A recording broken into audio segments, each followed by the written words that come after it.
नमस्कार बंधुरा रमा हेसेली सबाइके स्वागत। आमी रमा आबारो चले एसेछि एकटी नतून रेसिपि निये। आज आमी आपनादेरके बानिये देखाच्छि पनिर बाँधाकपि घन्ट एकदम बिना मशला छाड़ा आमी किभाबे बानाच्छि सेटा आपनादेर साथे शेयार करछि। देखुन एखाने आमी बाँधाकपिटाके केटे आजकालकार बाँधाकपिटा एकटु शक्त हय सेइजन्य आमी आगेर थेके जाते समयटा कम लागे सेइजन्य एटाके एकटु सेদ্ধ करे निয়েছি। एकटु सामान्य भाप दिए रेखे दिয়েছি जाते সময়টা ভিডিওটা না হলে বড় হয়ে যাবে এইজন্য আগে থেকে এটা একটু ভাপ দিয়ে রেখে দিয়েছি।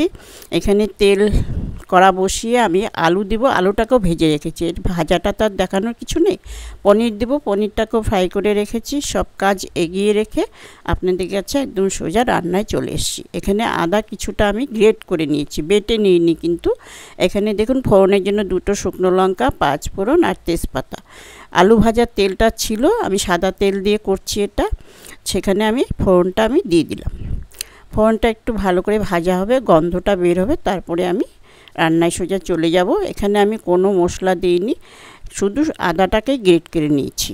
আপনারা দেখতে থাকুন। এইভাবে বাঁধাকপি তো সকলেই বানিয়ে খেতে পারে, কত সুন্দরভাবে রান্না হয়, কিন্তু এইভাবে একটু করে দেখবেন, সময়ও কম লাগবে এবং খাটনিটাও কম লাগবে। সেই জন্য আদাটাকে আমি তেলের মধ্যে দিয়ে দিলাম, একটু ভেজে নেব যাতে কাঁচা গন্ধটা চলে যায়। ভালো করে এটা একটু ভেজে নেড়েচেড়ে ভেজে নিচ্ছি। তারপর আমি আলুগুলো এর মধ্যে দিয়ে দিচ্ছি। দুটো আলু আমি কেটে নিয়েছি, আপনাদের আন্দাজ মতনটা কেটে নেবেন। আলুটা দিলে ভালো লাগে বাঁধাকপি ঘন্টর মধ্যে, ভীষণ ভালো। এটা একটা সাজিস, সব কিছুর মধ্যে খাওয়া যায়, ফ্রাইড রাইস বলুন যেটা হোক। দুটো টমেটো আমি কেটে বিচিটা ছাড়িয়ে নিয়েছি, ভালো করে ধুয়ে রেখেছি, একটু বড় বড় করেই কেটে নিয়েছি। সেটা আমি আলুর সাথে একটু ভেজে নিচ্ছি, হালকাভাবে একটু ভেজে নেব। এই রান্নাটার মধ্যে আমি লঙ্কার গুঁড়ো দিচ্ছি না, লঙ্কা গুঁড়োটা দিতে একটু লাল লাল হবে, আপনারা চাইলে দিতে পারেন, কিন্তু আমি একটু সাদা সাদা ভাব করব বলে আমি লঙ্কা গুঁড়োটা ইউজ করছি না। বাঁধাকপির ঘন্টগুলো, বাঁধাকপির কাটাগুলো আমি সব দিয়ে দিলাম এখানে। একটু ভালো করে একটু ভাপ দিয়ে নিতে হবে, কেন আজকাল বাঁধাকপি ভীষণই শক্ত হয়। এটা নেড়ে চেড়ে আমি কয়েকটা কাঁচা লঙ্কা এর মধ্যে দিয়ে দিলাম। পরিমাণ মতো নুনটা দিচ্ছি, যতটা লাগবে সেই আন্দাজ মতন আমি নুনটা এর মধ্যে দেব।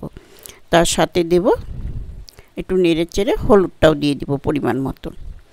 বেশি কিছু দিচ্ছি না, আপনারা দেখতে পাবেন। আর ফটাফট এই রান্নাটা হয়ে যাবে, ভীষণ সুস্বাদু হয়। আশা করি একবার বানিয়ে খাবেন।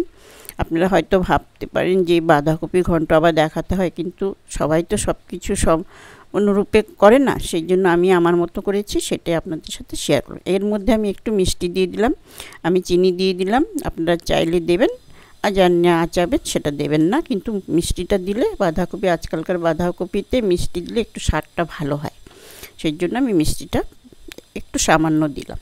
দিয়ে আমি ভালো করে নেড়ে চেড়ে এটাকে আমি এখন আপাতত একটু ঢাকা দিয়ে দেবো, একটু মজুক। আর খুব চটজলদি এটা হয়ে যাবে। আর এটা প্রায় আমার হয়েও এসছে, বেশি কিছু দেখানোর মতো এখানে আমি তো মশলা ইউজ করব না। দেখুন এটা সাদা সাদা একটু হয়েছে, এটা আমি সাদা সাদাই রাখবো। এটা খেতেও স্বাদ এবং দেখতেও খারাপ লাগবে না।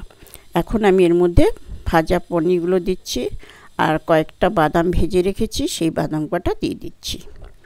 দিয়ে আমি একটু নেড়ে চেড়ে নিব আবারও।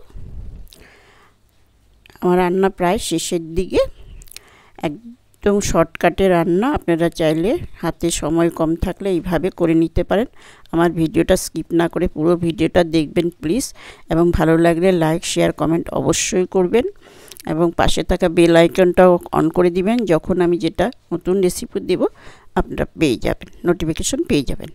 এখানে আমি ঘিটা দিয়ে দিচ্ছি, 1 চামচের মতন ঘি দিয়ে দিলাম। ঘিটা দিলে গন্ধটাও ভালো আসবে বাঁধাকপি একটা। আর সাথে আমি গরম মশলা গুঁড়ো দিচ্ছি।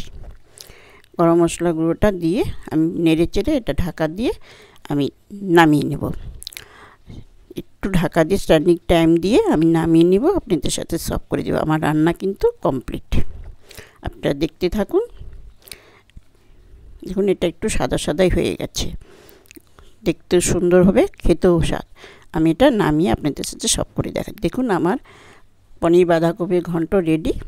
কেমন হয়েছে ভালো লাগলে লাইক শেয়ার, আবারও বলছি, কমেন্ট করে জানাবেন প্লিজ, এবং পাশে থাকা বেল আইকনটা অন করে দেবেন। ভালো থাকবেন, সুস্থ থাকবেন। Thank you.